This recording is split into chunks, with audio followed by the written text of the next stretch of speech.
እውነት ለመናገር አንዳንድ ጊዜ ስክሮል ሳደርግ ባምቢ ስትመጣልኝ ሾክ አደርጋለሁኝ። አንዳንዴ የምታደርጋቸው ንግግሮች የምታደርጋቸው ነገሮች ያስደነግጡኛል።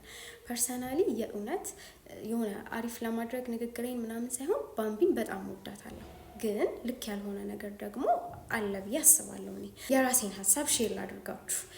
ባምቢን በጣም የምንወድላት ነገር ቢኖርም ግን እኔ ስህተት አለ ብዬ አስባለሁ። አይኖ ሁላችንም ኃጢአት እንሰራለን፣ ኃጢአተኞች ነን ምናምን። እናንተም ጥቅስ ያወጣችሁ ኃጢአት የሌለበት ሰው እስቲ እሷን ይገራት ምናምን፣ ሁላችንም እኮ ገበናችን ተሸፍኖ ነው ምናምን እያላችሁ ነው ያላችሁት፣ አብዛኞቻችሁ ማለት ነው። የወደቀ ዛፍ መጥረቢያ ይበዛበታል እያላችሁ ነው። አይ ነው ሁላችንም ኃጢአተኞችን ብንሆንም ግን ሚዲያ እስከሆነ ድረስ እዚህ ጋር ኦኬ ሁላችንም ኃጢአተኞች ስለሆነ ልክ ባልሆነ ነገር፣ ልክ ባልሆኑ ንግግሮች፣ ልክ ባልሆኑ ጨዋታዎች፣ ፌዞች ነገሮች መቀጠል አለባቸው።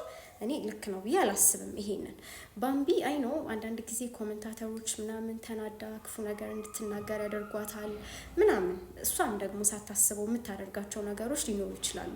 እሷም ፐርሰናሊ እየወደድኩኝ የምወድላት ስራዎች ቢኖሯትም ልክ ያልሆነችውን ነገር ግን ልክ አይደለችም ወይም ደግሞ ዙሪያ ላይ ያላችሁ ሰዎች ልክ ያልሆነችውን ነገር ልክ አይደለችም ብሎ ልክ አይደለሽም ይሄን አስተካኪ ብሎ ቢነግሯት የተሻለ ነው ብዬ ነው የማስበው። ምክንያቱም ሚዲያ ላይ ብዙ አይነት ሰው ይመጣል። ምን ይሰራሉ ሲጀምር ምናምን የምንለው ነገር አይደለም።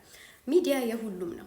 ህፃናቶች አሉ ሶ ያንን ነገር ልክ ነው እያሉ ነው እነሱም እያደረጉና እየተገበሩት የሚቀጥሉት ማለት ነው። እና ምን አድርጋ ነው እንደዚህ የምትዩ ምናምን ልትሉኝ ትችላላችሁ። ግን አንዳንድ ንግግሮች ሁላችንም ላይ እኮ እንከን ይኖራል። ግን ሚዲያ ሲሆን ደግሞ እዛው በጓዳችን ብንጨርሳቸው የሚሻሉ፣ በጓዳችን ብናደርጋቸው የሚሻሉ ድክመቶች ሊኖሩ ይችላሉ። አንደኛ ኦሬዲ ይሄ እኛ ያለንበት ትውልድ በጣም አደጋ ላይ ነው ያለው።